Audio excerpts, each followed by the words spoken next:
Welcome, you're watching Vox News, your daily news updates with Rita Kamkumo.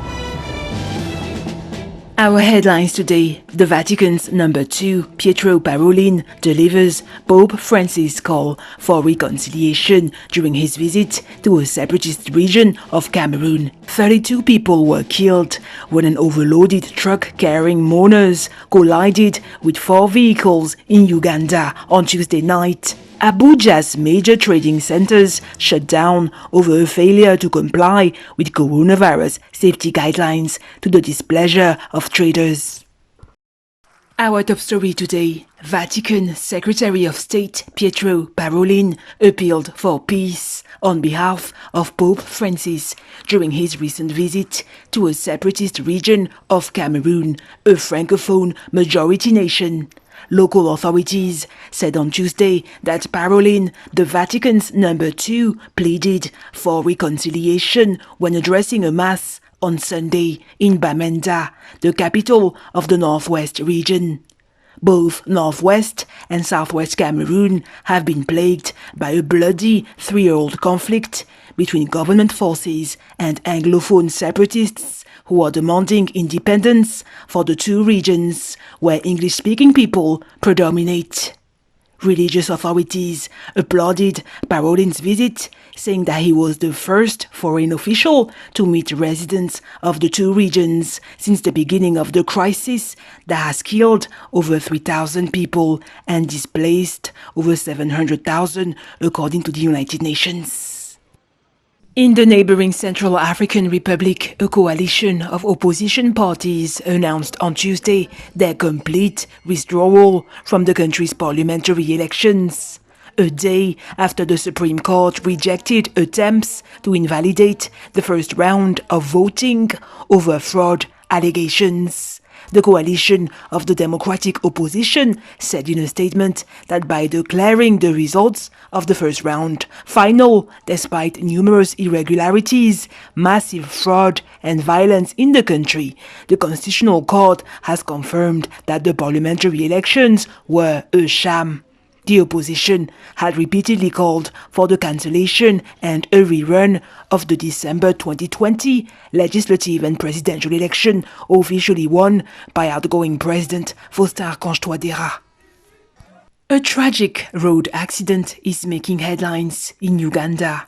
32 people died on Tuesday night when a truck full of mourners and a coffin collided with a car near the western city of Kasese before midnight, according to the authorities. Shortly afterwards, 2 lorries coming from Kasese city crashed into the accident site, and a third coming in the opposite direction also hit the vehicles and overturned. 5 survivors were evacuated by Ugandan soldiers, helped by Red Cross staff and volunteers. Road traffic fatalities are becoming increasingly frequent in Uganda, which has one of the world's highest rates of road accidents, costing the country 5% of its gross domestic product each year. Meanwhile, Uganda announced on Tuesday the reopening of schools to non-candidate students after nearly a year of closure due to the coronavirus pandemic. Although a date for the full reopening of school is yet to be announced, the government said the resumption of classes will be gradual with compliance to COVID-19 safety protocols. Candidate students resumed classes in September last year in preparation for final examinations in late March and early April. Universities and other learning institutions will also gradually reopen. Preschools will, however, remain closed. The Ugandan authorities also announced plans to begin vaccinating essential workers against COVID-19 soon, saying that it had approved the purchase of 18 million doses of the Oxford AstraZeneca vaccine.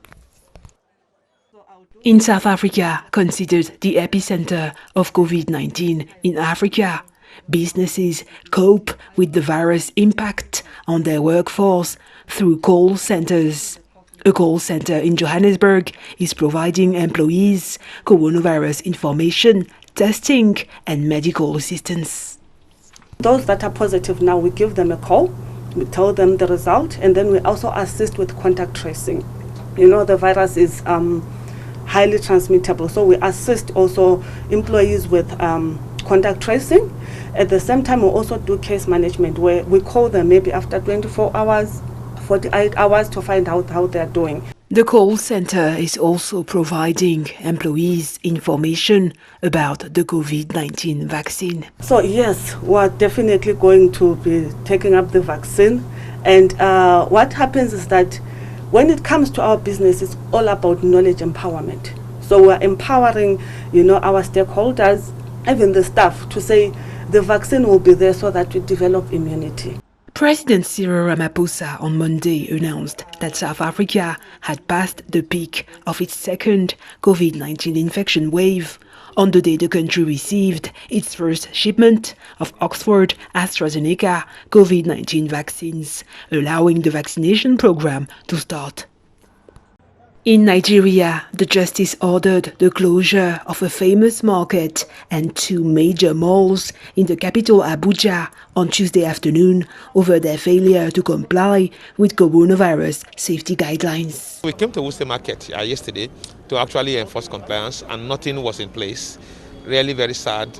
So we got some persons arrested and took them to court. They were large.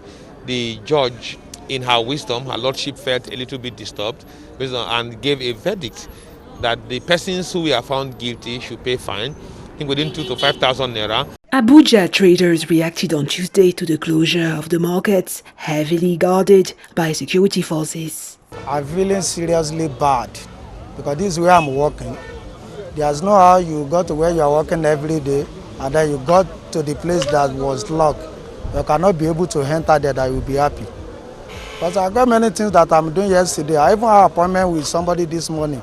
I have something inside this shop that I'm supposed to deliver this morning.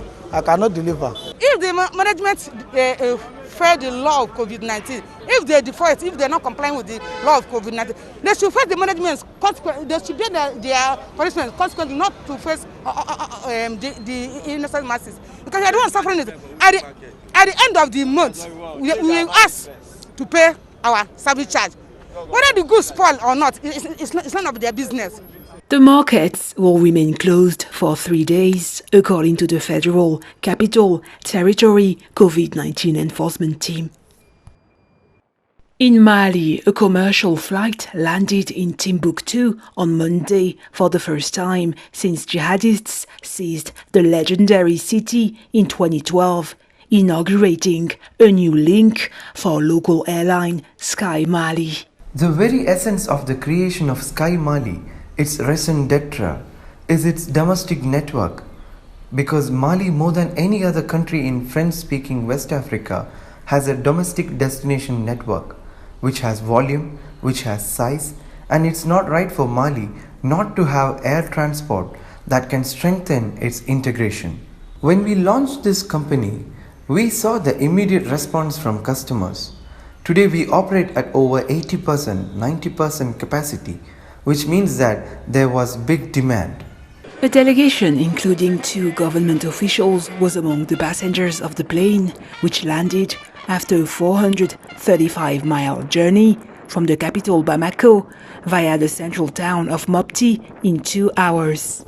The flight went very well, within the time limit of 1 hour 5 minutes from Bamako. We arrived in good conditions in a Boeing 737-500 with 116 seats and 12 first-class seats. It went very, very well. Sky Mali, owned by Emirati Al Sayed Group, plans 2 Bamako-Timbuktu flights per week with stopovers in Mopti city. The new airline, founded in July last year, has already established links to Kayes, the Senegalese border, and Gao in northern Mali.